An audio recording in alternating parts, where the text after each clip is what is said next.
L'affaire du Conseil constitutionnel suite. Samedi, on a appris, vous le savez, que le Conseil censurait 8 dispositions du projet de loi sur l'immigration. Charles Pasqua, le ministre de l'Intérieur, persiste et attaque le Conseil. Il accuse ses membres d'être engagés politiquement.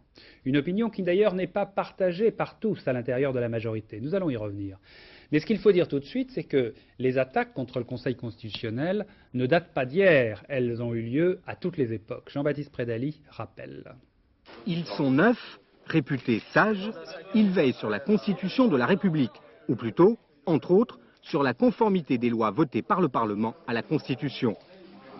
Les membres du Conseil constitutionnel ont aussi le temps pour eux, nommés pour 9 ans, 3 d'entre eux par le président de la République, 3 par le président du Sénat, 3 par celui de l'Assemblée. Avec ces décisions sans appel, depuis 1958, le Conseil constitutionnel est au-dessus de la mêlée politique. Mais ces décisions font parfois des vagues. Après 1981, par exemple, les nationalisations sont ajournées par un conseil nommé sous Georges Pompidou et Valéry Giscard d'Estaing. À l'Assemblée, le groupe socialiste s'émeut. Le Conseil constitutionnel a des pouvoirs reconnus par la Constitution. Il va falloir examiner de près s'il utilise ces pouvoirs dans l'esprit de la Constitution ou, comme vous le suggérez, dans un esprit politique. Cela mérite un bon débat. Débat relancé à chaque alternance politique. Le Conseil constitutionnel est alors soupçonné d'être trop lié au pouvoir précédent.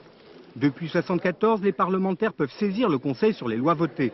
Une arme politique autant que juridique et un jeu maintenant rodé. L'opposition a souvent recours au Conseil constitutionnel. Devenu majorité, cette même opposition critique ce même Conseil constitutionnel.